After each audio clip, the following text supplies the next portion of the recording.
자, 우리 같이 말씀 보겠습니다. 오늘 우리에게 주신 하나님 말씀은 우리 창세기 9장 우리 8절에서 우리 17절까지입니다. 창세기 9장 우리 8절에서 17절 다 찾으셔서요. 제가 한 절 읽고 여러분들이 한 절 읽고 이렇게 한 절씩 서로 우리 교독하도록 하겠습니다. 창세기 9장 우리 8절에서 우리 17절입니다. 자, 우리 다 찾으셨으면 제가 먼저 8절부터 읽겠습니다. 하나님이 노아와 그와 함께한 아들들에게 말씀하여 이르시되 9절 여러분 내가 내 언약을 너희와 너희 후손과 너희와 함께한 모든 생물 곧 너희와 함께한 새와 가축과 땅의 모든 생물에게 세우리니 방주에서 나온 모든 것 곧 땅의 모든 짐승에게니라. 내가 너희와 언약을 세우리니 다시는 모든 생물을 홍수로 멸하지 아니할 것이라. 땅을 멸할 홍수가 다시 있지 아니하리라.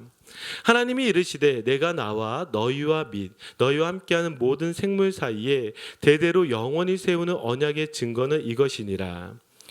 내가 내 무지개를 구름 속에 두었나니 이것이 나와 세상 사이의 언약의 증거니라.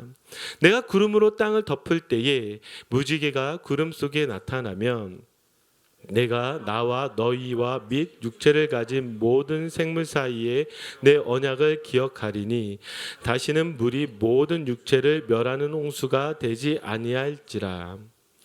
무지개가 구름 사이에 있으리니 내가 보고 나 하나님과 모든 육체를 가진 땅의 모든 생물 사이에 영원한 언약을 기억하리라. 하나님이 노아에게 또 이르시되 내가 나와 땅에 있는 모든 생물 사이에 세운 언약의 증거가 이것이라 하셨더라. 아멘. 제가 퀴즈 하나 내겠습니다. 방금 여러분들이 읽은 성경에서 제일 많이 나온 단어가 무엇인지 아십니까? 예, 맞아요. 예, 언약이요. 아무도 대답하지 않았지만 저 혼자 대답을 했는데요. 지금 오늘 말씀이 무엇을 계속해서 이야기하고 있냐면 언약에 대해서 이야기하고 있어요. 우리가 지난주 말씀까지 기억해 보시면 이 노아의 때 일어난 이 홍수가 맞춰지고 노아가 제일 먼저 이 방주에서 나와서 했던 것이 무엇이죠? 하나님께 예배했던 것이죠. 하나님께 예배를 드리고 이제 노아 앞에 하나님이 나와서 언약을 맺는 장면이 여러분들이 오늘 읽은 성경의 말씀입니다. 사실 우리의 믿음이라는 것이 어디에 우리가 근거를 두냐면 말씀에 근거를 둬요. 저희가 감정에 근거를 두지 않습니다. 왜냐하면 감정이라는 것은 왔다 갔다 하거든요. 기복이 있어요. 오직 우리의 믿음의 근거는 말씀에 둡니다. 근데 말씀에 무엇에 두는 것일까요? 이 말씀의 근거는 어디에 있을까요? 이 말씀의 근거는 하나님의 약속에 있습니다. 그래서 우리가 구약성경, 신약성경 이렇게 이야기하는 것도요. 하나님의 약속이기 때문이죠. 그래서 이 말씀은요, 이 하나님의 약속에 따라 그 약속의 말씀들을 기록하고 있고 이 약속이 어떻게 이루어지며 또 어떻게 이루어질 것인지에 대해서 우리에게 이야기하고 있는 것이죠. 바로 오늘 이처럼 노아와 하나님께서 하나님의 약속, 이 하나님의 언약을 맺고 계십니다. 그러면 하나님이 어떻게 노아와 언약을 맺고 있는지 우리 한번 다시 말씀 보도록 하겠습니다. 창세기 9장 우리 11절 우리 한 번 더 읽어볼까요? 시작. 내가 너희와 언약을 세우리니 다시는 모든 생물을 홍수로 멸하지 아니할 것이라. 땅을 멸할 홍수가 다시 있지 아니하리라. 자, 하나님이 노아와 어떻게 언약을 맺으시죠? 다시는 땅에 홍수로 멸하지 않겠다라고 이렇게 언약을 맺어 주십니다. 그런데 우리가요, 이 구절이 가만히 한번 살펴보면 사실 조금은 이상한 것을 발견할 수가 있어요. 제가 한번 질문을 해볼게요. 그 질문을 따라 한번 여러분들이 생각해 보시기 바랍니다. 지금 하나님이 이 세상을 홍수로 다시 멸하지 않겠다라고 지금 약속해 주시는데요. 이것이요, 세상이 지금 이전에 있었던 그 죄들을 다 회개했기 때문에 하나님이 그래, 너 회개했으니까 내가 다시는 홍수로 멸하지 않겠어 이렇게 말씀하시는 걸까요? 아니면 앞으로 보니까 회개하지 않았어요. 앞으로 또 죄가 범람할 것 같아요. 또 죄 가운데 있을 것 같아요. 그럼에도 불구하고 하나님이 다시는 홍수로 멸하지 않겠다라고 말씀하시는 것 같아요. 여러분, 첫 번째 같아요? 두 번째 같아요? 첫 번째는 아니겠죠. 왜냐하면 우리가 계속해서 말씀을 살펴보았지만 세상은 회개하지 않았습니다. 그러면 지금 하나님의 이 언약이요, 우리에게 지금 조금 다르게 다가오는 것은 무엇이냐면, 이 세상이 바뀌지 않았음에도 불구하고 하나님은요, 지금 이 노아를 통해서 무엇을 말씀하시냐면, 그럼에도 불구하고 세상을 다시는 홍수로 멸하지 않겠다라고 말씀하세요. 이게 중요해요. 하나님이 우리에게 주시는 그 약속은요, 사실 우리가 자격이 있거나 능력이 있어서 우리에게 하나님이 약속해 주시는 것이 아니라, 그렇지 않음에도 불구하고, 그럼에도 불구하고 하나님이요, 우리에게 약속해 주시는 것이죠. 우리의 구원이 그렇지 않습니까? 여러분들이 받은 이 구원이요, 여러분들이 잘 믿어서요, 여러분들이 열심히 그 믿음 생활을 해서요, 아니면 하나님 가운데 무언가를 많이 드려서요, 하나님이 그것을 보시고 아, 이쁘구나, 그래서 여러분들의 구원을 주신 것이 아니라, 여러분들의 자격도 없어요, 능력도 없어요. 그럼에도 불구하고 하나님이 먼저 우리를 구원하기로 작정하시고 계획하시고 우리에게 약속해 주신 거예요. 내가 너 반드시 구원하고 말 거야. 너 반드시 구원내고 말 거야. 그렇게 하나님이 약속해 주시는 것이죠. 자, 그러면 왜 이렇게 약속하시는지 이 언약에 대해서 우리 조금 더 깊게 한번 살펴보도록 하겠습니다. 자, 언약이라는 말은요, 한국말로 다시 좀 바꾸자면 계약 혹은 약속, 합의, 이렇게 바꿀 수가 있을 것입니다. 그래서 쌍방간에요, 무언가를 위해서 함께 약속을 하는 것이고 합의를 이루는 것이고 계약을 이루는 거예요. 그런데 이 히브리어에서는 조금 이 언약이라는 이 단어가 조금은 특이하게 표현되어져 있습니다. 베리트라는 단어를 사용하고 있는데요, 이 히브리어 베리트는 언약을 맺다, 계약을 맺다, 이렇게 번역을 하지만 사실 원래 뜻은 무엇이냐면 쪼개다, 가르다, 끊어내다, 이런 뜻을 가지고 있습니다. 이상하지 않습니까? 왜 계약을 하는데 왜 그런 뜻을 가진 단어가 언약이라는 말이 됐을까요?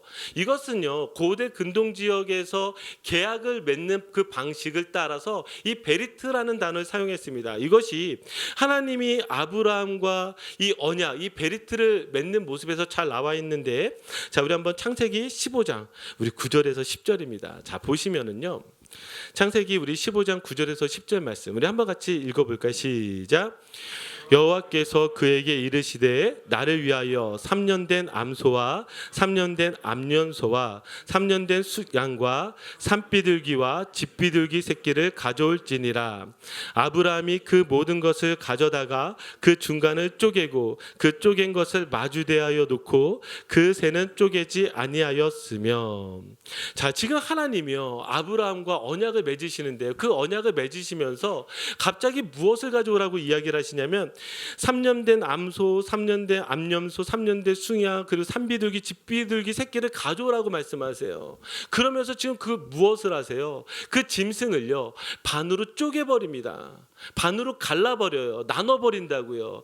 이 쪼개다라는 이 단어가 바로 베리트예요. 그럼 이 베리트가 무엇이냐면, 이 베리트는요, 이 고대 근동 지역에서 사람이 계약을 맺을 때요, 짐승을 갖다 놓고 그것을 반으로 쪼개버립니다. 피가 나겠죠. 그 피가 흐르는 그 사이, 그 뼈와 그 살의 그 사이들을 갈라놓고요, 무엇이냐면 계약을 맺는 당사자들끼리 그 사이를 지나가는 의식인 거예요. 왜 그 사이를 지나갈까요? 이거예요. 너 만약에 이 계약 어기면, 너 만약 이 약속 어기면 어떻게 되는 거예요? 이 짐승이 둘로 쪼개어지고 갈라진 것 같이 너도 그렇게 쪼개지고 갈라질 것이라고 아주 강하게 이것을 경고하면서 계약을 맺는 것이죠. 이게 바로 베리트라는 단어입니다. 지금 하나님이요, 노아와 언약을 맺은 것도 베리트예요. 지금 이 아브라함과 지금 언약을 맺는 것도 베리트예요. 그래서 하나님이 이렇게 지금 계약을 맺고 있는 것이죠. 계약이라는 것은요, 사실은요, 그 계약을 이행할 수 있는 자격이 있는지, 능력이 있는지가 참 중요합니다. 여러분 한번 기억해 보세요. 저희가 이제 여기 교회에 들어온 지가 1년이 조금 되었는데요, 여기 교회에 들어올 때 사실은 상당히 어려웠습니다. 우리가 사무실에서 함께 예배도 드리고 또 저희 집에서 같이 예배도 드리고 이제 교회 장소를 찾아야 되는데 정말 많은 장소에서 참 많이 거절당했어요. 여기도 마찬가지예요. 여기도요, 사실은 편하게 들어올 수 있어서 들어온 것이 아니었습니다. 근데 여기 사장님이 저에게 전화가 왔었어요. 왜 전화가 왔냐면 보통 주인이 에이전트를 끼고 있으면 에이전트를 통해서 이야기하지 본인이 직접 전화를 하지 않거든요. 근데 이분이 좀 황당했었던 것 같아요. 왜냐하면 저한테 전화해서 대뜸 하는 말이 무엇이었냐면 목사님이 저희 건물에 교회 리스를 원하신다고 이렇게 말씀하셨는데 그냥 제가 너무 이해가 안 돼서 단도직입적으로 묻겠습니다. 목사님, 돈 낼 능력 되십니까? 왜 이렇게 저한테 전화를 했냐면 제가 그때 당시 크레딧이 작년에 상당히 안 좋았어요. 상당히 크레딧이 안 좋으니까요. 그러니까 사장이 볼 때 황당한 거죠. 그렇다고 제가 재정 증명을 해야 되는데 제 통장에 돈이 그때 얼마 있었겠어요. 여러분들이 상상하는 것 그 이상으로 없었어요. 그러니까 사실은 이 주인 입장에서도 황당한 거죠. 그래서 저에게 전화한 이유가 무엇이냐면 계약을 맺고 싶은데 그냥 뭔가 마음이 끌리는데 황당하다는 거죠. 계약할 자격과 능력이 되지 않는다는 거예요. 여러분, 계약이라는 것은요, 함부로 맺어지는 것이 아니라 이 사람이 계약할 수 있는 자격이 있는지 능력이 있는지를 보는 거예요. 그게 계약인 거죠. 그런데 어떤 일이 일어났어요? 그렇게 전화하고 저랑 그렇게 싸우고 제가 하여튼 당돌하죠. 제가 그 이야기를 내내 듣는 내내 사실은 이렇게 들어가기가 너무 힘들어가지고 저도 참 마음이 불편했었는데 마지막에 제가 그 사장님께 이렇게 얘기하고 끊었거든요. 사장님, 뭐 사장님이 걱정하신 건 잘 아는데 세상에 어느 누가 사장님도 비즈니스 처음 시작할 때 뭐 가지고 시작하셨습니까? 그리고 비즈니스 시작하면서 망하기 원하는 사람이 어디 있습니까? 교회도 똑같습니다. 우리가 교회를 이렇게 시작했는데 저는 약속할 수 있습니다. 그리고 그 약속을 반드시 지킬 겁니다. 그런데 저도 저희 교회가 이 리스비를 잘 내기를 바라지 저희 교회가 망하기를 바라면서 제가 망할 거 생각하고 교회하겠습니까? 그렇지 않잖아요. 그러니까 믿어주세요 하고 끊었는데요. 제 말에 감동이 된 건지 하나님이 감동을 주셨겠죠. 하나님이 감동을 주셔서 저희가 이렇게 계약을 해서 이렇게 지금 교회로서 정말 멋지게 잘 쓰고 있지 않습니까? 제가 왜 이 이야기를 하냐면 보세요. 하나님이 지금 아브라함과 계약을 맺으시고 그 동물을 반으로 쪼개셨어요. 그런데 이 창세기 15장 17절을 보면 어떤 말씀이 나오냐면 자 보세요. 해가 져서 어두울 때에 연기나는 화로가 보이며 타는 횃불이 쪼갠 고기 사이로 지나더라. 지금 이 베리트를 이 언약을 이 계약을 맺으려면 어떻게 해야 된다 그랬어요? 쪼갠 고기 사이로 이 계약의 당사자들이 함께 지나가야 되는데 지금 하나님의 아브라함을요 갑자기 재우세요. 아브라함을 재우세요. 그리고 어떻게 하시냐면 본인만 그 쪼갠 고기 사이를 지나가시는 거예요. 왜 그렇게 하셨을까요? 그 이유는 하나예요. 아브라함이요 하나님과 맺은 언약을 할 수 있는 자격이 될까요? 능력이 될까요? 그게 되지 않으니까 하나님이요 본인만 지나가시는 거예요. 그러면 이거는 어떻게 해당이 되는 거예요? 하나님이 이 언약을 지키지 않을 시에는요 하나님의 목숨을 걸고 지금 아브라함과 언약을 맺고 계신 거예요. 하나님의 언약은요 세상의 계약과 달라서 우리와 어떻게 하고 계시냐면요 여러분들을 향해서요 여러분들의 자격이나 여러분들의 능력이 없음에도 불구하고 하나님이 반드시 여러분들을 구원해 내시겠다라는 이 약속은요 지금 무엇 가지고 약속하고 계시다고요? 하나님이 자기 목숨 걸고 내가 너 반드시 구원해 내고 말 거야 라고 우리에게 약속하고 계시다고요. 아멘. 우리가 어떤 말씀에 지금 우리가 근거를 두고 우리가 신앙생활을 하냐면 지금 말씀이 여러 말씀들이 있지만 내가 내 입맛에 맞는 말씀들을 가지고 뽑고 그것들을 따라 이게 내 말씀입니다. 이게 아니라 이 말씀 안에 근거되어져 있는 나를 반드시 구원하고 말겠다라는 그 하나님의 그 약속을 우리가 믿고 그 믿음을 가지고 이 땅 가운데 살아가는 것이죠. 하나님이요 노아와 그렇게 언약을 맺으신 거예요. 자, 이걸 조금 더 우리 보도록 할까요?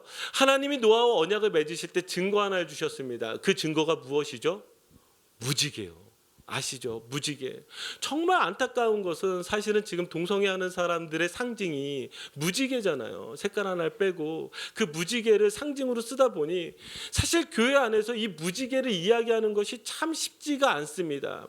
근데 어쨌든 왜 지금 하나님이 무지개를 지금 이 노아에게 보여주고 증거로 말씀하실까요? 자, 우리 한번 13절 말씀 볼까요?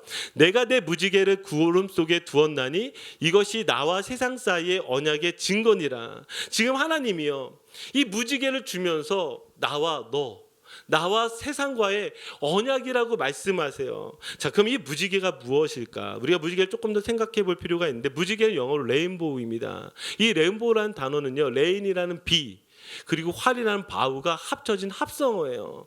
여러분, 활이 어떤 모양이죠? 활이 둥근 모양입니다. 아치형이죠. 자, 이 활 모양의 이 무지개의 모습을 따라서 그래서 히브리어도요, 케세트라는 단어를 쓰고 있어요. 이 케세트라는 단어가 무엇이냐면 활이에요. 활. 그런데 이 활이라는 의미 안에는 어떤 의미가 있겠습니까? 여러분 생각해 보셨어요? 이 활은요, 어떤 의미가 있냐면 징계하다, 벌을 내리다, 저주하다는 의미도 함께 가지고 있습니다. 왜 그럴까요? 제가 동물을 향해서 화살을 쏘았습니다. 활을 통해서 그 화살이 동물을 향해서 맞춰지게 되면 그 동물은 어떻게 돼요? 죽게 되죠. 다치게 되죠. 그래서요, 이 활 안에는 어떤 의미가 있냐면 징계하다, 벌을 내리다, 저주하다, 이런 의미가 함께 있는 거예요. 그런데 하나님이 지금 이 케세트라는 이거를 왜 증거로 주셨을까요? 한번 생각해 보세요. 무지개 모양이, 이 활의 방향이 어디를 향하고 있죠? 하늘을 향하고 있어요. 하늘을. 무지개가 이렇게 뜨면서요, 이 무지개는, 이 활은 어디를 향해 있어요? 하늘을 향해 있어요. 그러면 활이 어떤 의미가 있다고요? 징계하다, 벌을 내리다, 저주를 내리다라는 그 의미가 있다면 이 화살이 어디를 향해서 날아가는 거예요? 하늘을 향해서 날아갑니다. 그럼 무슨 말이 되는 거예요? 하나님이 이제 다시는 하나님의 이 벌을, 이 홍수와 같은 징계를, 이 저주를 이 땅을 향해서 쏘지 않겠다라고 약속하시는 거예요. 그럼 사람들은 지금 이 무지개를 보면서 무엇을 하는 거예요? 아, 우리가 여전히 죄 가운데 있지만 지금 이 땅이 하나님의 징계와 하나님의 벌로 받아야 되지만 지금 이 화살이 어디를 향해요? 우리를 향하지 않고요. 이것이 어디를 향하다고요? 하나님을 향해 있다고요. 하나님을요. 그러니까 어떤 의미가 되는 거예요? 하나님이 우리를 대신해서 하나님이 징계와 벌을 받기로 작정하신 거예요. 그래서요, 보세요. 16절을 보면 하나님이 이 무지개를 영원히 기억하라고 하는데, 자, 우리 한번 같이 읽어볼까요? 시작. 무지개가 구름 사이에 있으리니 내가 보고 나 하나님과 모든 육체를 가진 땅의 모든 생물 사이에 영원한 언약을 기억하리라. 하나님이 지금 이걸 두고 이것이 한 번의 그 약속이 아니라 영원토록 이걸 가지고 하나님이 기억하시겠대요. 무엇을요? 내가 다시는 이 땅을 향해서 이 저주의 화살, 징계의 화살을 내가 쏘는 것이 아니라 이것을 내가 대신해서 막겠다라고 하나님이 말씀해 주시는 것이죠. 이것이 무엇을 통해서 나왔죠? 바로 예수 그리스도의 십자가요. 하나님이요, 이 무지개를 가지고 우리에게 말씀하신 것이 무엇이냐면 너희가 너희의 죄를 살 능력도, 너희가 구원을 받을 자격도, 너희가 아무리 이 땅 가운데 열심히 산다고 한들 너희들 안에 그 완전함이 이루어지지 않기 때문에 하나님이 그래서 말씀하신 게 무엇이냐면, 그래, 내가 이제 너희를 저주하고 너희를 징계하고 너희를 벌 내리는 것이 아니라 내가 너희를 구원하기 위해서 내가 나의 독생자 예수 그리스도를 통해서 그 십자가의 그 죽음을 통해서 너희를 반드시 구원해낼게 우리에게 약속해 주시는 것이죠. 그럼 이 무지개는 오늘날 무엇이 됩니까? 바로 이 십자가가 되는 것입니다. 이 십자가를 우리가 보고 볼 때마다, 아, 하나님이 나를 반드시 구원해내시겠다라는 그 약속이구나. 이 십자가가 나를 살리는 그 하나님의 약속이구나. 이 십자가는 하나님께서 목숨을 걸고 나를 이 땅 가운데서 구원해내시겠다라는 그 약속이구나를 우리가 알게 되는 것입니다. 아멘. 여러분, 여러분들의 구원은요, 쉽게 이루어진 것이 아니라 하나님의 모든 것을 걸고 여러분들을 구원하신 거예요. 그것을 아는 우리가 어떻게 구원의 감격과 감동도 없이 우리가 이 땅 가운데 신앙생활을 하면서 정말 값없이 주어졌다고 해서 정말 아무 가치도 없는 것처럼 우리가 구원의 삶을 살고 있지만 아니요. 하나님은요, 여러분들을 정말 목숨을 다해서 하나님의 모든 것을 걸고 여러분들을 구원해 내신 거예요. 그 하나님이 우리에게 원하시는 것이 무엇일까? 자, 그래서요, 하나님이요, 노아와 언약을 맺으실 때 가장 먼저 이렇게 이야기하십니다. 자, 1절이요. 자, 우리 한번 같이 읽어볼까요? 시작. 하나님이 노아와 그 아들들에게 복을 주시며 그들에게 이르시되 생육하고 번성하여 땅에 충만하라. 자, 뭐라고요? 노아와 그 아들에게 복을 주신대요. 하나님이요, 목숨을 걸고 건져낸 우리가요, 이 땅 가운데에서 잘 살기를 원하실까요? 못 살기를 원하실까요? 이 땅 가운데서 누구보다도 우리가 정말 하나님 믿으며 멋있게 살아가기를 원하시고 계세요. 여러분들 한 사람 한 사람의 삶이 힘들거나 좌절하거나 절망하거나 이것이 하나님의 본심이 아니라고 예레미야에서 분명히 우리에게 말씀하고 계십니다. 하나님은요, 여러분들의 삶을 정말 간절히 기대하고 있습니다. 제가 요즘도 계속 몇 명의 청년들을 만나면서 참 안타까운 것이 자기들의 그 현실과 그 상황들을 보면서 자기의 인생에 기대가 없는 거예요. 기대가요. 왜냐하면 또 똑같은 내일이 주어지니까, 또 똑같은 상황을 살아가야 되니까. 여기 안에서 목사님, 제가 어떤 것을 기대하며 살아갑니까? 그런데요, 저도 포기할 수 있고 당사자도 포기할 수 있지만 제가 믿는 한 가지는 하나님은 절대로 여러분을 포기하지 않습니다. 아멘. 하나님이 여러분들을 향해서 간절히 원하세요. 그렇지 않으면은요, 하나님이 왜 목숨 걸고 여러분들을 구원해 내시겠습니까? 여러분들을 왜 구원해 내시겠습니까? 하나님은요, 여러분들이 이 땅에서요, 정말 누구보다도 하나님의 사람으로 잘 살아가기로 하나님 정말 기대하고 계신 것입니다. 여기 그런데 우리가 마지막으로 중요한 한 가지를 여러분들이 꼭 기억하셔야 돼요. 노아와 언약을 맺으시는데 노아에게 이렇게 축복의 말씀을 해주시면서 지금 노아에게 한 가지, 딱 한 가지를 말씀하고 계십니다. 하지 말라고 하는 것. 그게 좀 특별한데, 자, 한번 우리 2절, 3절, 4절, 5절 우리 한번 같이 한 목소리 읽어볼까요? 시작. 땅의 모든 짐승과 공중의 모든 새와 땅에 기는 모든 것과 바다의 모든 물고기가 너희를 두려워하며 너희를 무서워하리니 이것들은 너희의 손에 붙였음이니라. 모든 산 동물은 너희의 먹을 것이 될지라. 채소같이 내가 이것을 다 너희에게 주노라. 그러나 고기를 그 생명되는 핏째 먹지 말 것이니라. 내가 반드시 너희의 피 곧 너희의 생명의 피를 찾으리니 짐승이면 그 짐승에게서 사람이나 사람의 형제면 그에게서 그의 생명을 찾으리라. 아멘. 하나님이요, 지금 노아를 축복하시면서 뭐라고 허락하시냐면 드디어 채식주의에서 육식주의로 바뀔 수 있는, 지금 2절 3절에 뭐라고 얘기하고 있어요? 하나님이 모든 생물을 너희가 다스리되 그리고 그 동물들을 먹을 수 있게 허락해 주세요. 그러니까 사실은 성경적인 것이 채식주의는 아니에요. 채식주의도 할 수 있고 육식주의도 할 수 있는 것이죠. 그러니까 얼마나 좋겠습니까? 근데 지금 하나님이 이렇게 말씀하시는데요, 4절 5절에 무언가 중요한 걸 의미하고 있어요. 4절 5절에 뭐라고 이야기하냐면 고기를 먹는데 그 생명되는 핏째 먹지 말 것이니라. 여러분 선지국 좋아하세요? 예, 비성경적이죠.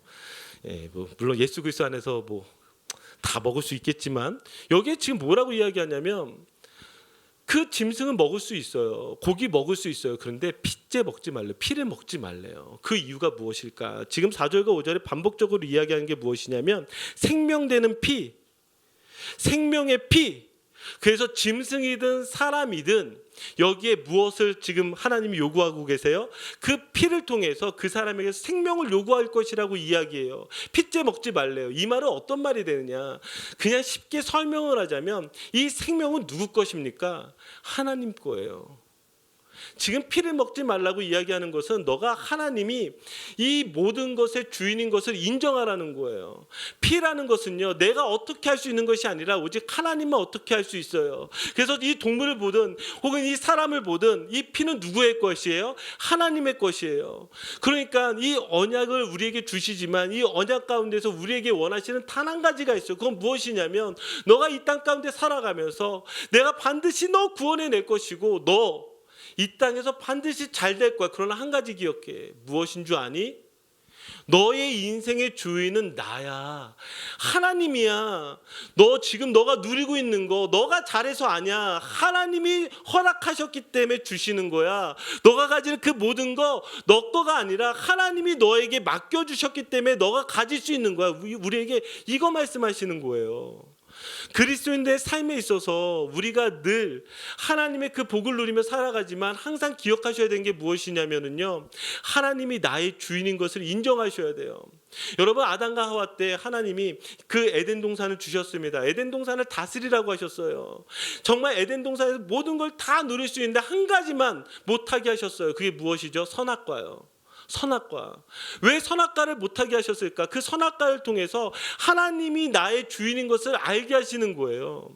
아담과 하와가 지금 놓친 것은 무엇이에요? 이 인생 내가 살아가지만 내 뜻대로 살아가는 것이 아니라 하나님의 뜻대로 살아가야 된다는 그 선악과를 뭐예요? 범죄하게 됐을 때 내 머리에 내가 왕관을 씌우고 내가 왕으로 내 마음대로 살아가기 시작하였을 때 그때 무엇입니까?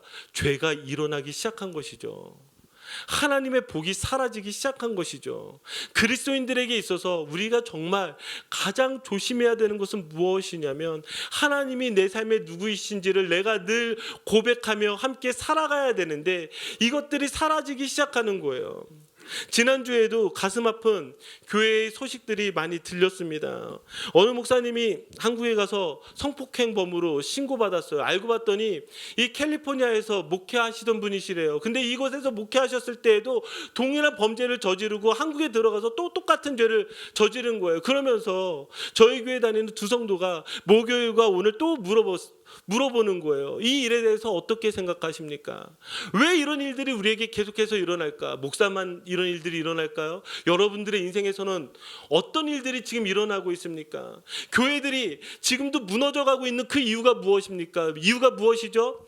왕관이 어디에 있냐라는 거예요. 왕관이 목사의 머리에 씌워지고 장로의 머리에 씌워지고 집사의 머리에 씌워지고 각자 자기의 뜻대로 자기가 왕이 되어서 내 맘대로 하려고 하면은요, 교회는 무너져요.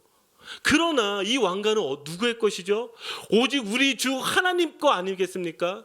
하나님이 교회의 주인이 되어지고 그것을 늘 우리가 인정하고 바라보고 저서부터 시작해서 여러분들 한 사람 한 사람이 여러분들의 인생에서 내가 내 삶의 주인이 아니라 이 교회가 이 교회의 주인이 내가 아니라 하나님인 것을 인정하고 우리가 그렇게 살아갈 때 여러분 이 교회에는요 소망이 있는 거예요. 하나님이 주신 그 언약이 이루어지는 거예요. 아멘. 그런 교회 되어줘야 되고 여러분 그런 인생이 되어줘야 될 줄 믿습니다. 이제 말씀을 마무리 짓겠습니다. 하나님은요 여러분들과 목숨 걸고 언약 맺으셨어요. 여러분들을 구원해내시겠다고요. 그래서 이 자리까지 왔어요. 여러분들이 잠들어서 여러분들이 그 언약의 그 현장 가운데서 잠들어 버려서 여러분들 이게 얼마나 소중한지 모를지도 모르겠어요. 내가 구원받은 게 어떤 의미인지. 그러나 하나님은요 그런 여러분들을 위해서 자격 없고 능력 없는 우리를 위해서 목숨을 걸고 예수 그리스도를 통해서 우리를 구원하셨습니다. 우린 그걸 믿는 사람들이에요. 그렇다고 한다면 저는 여러분들이 이 인생에서 반드시 잘 되리라 믿습니다. 그러나 한 가지 기억하십시오. 우리의 주인은 오직 하나님이십니다. 아멘. 기도하겠습니다.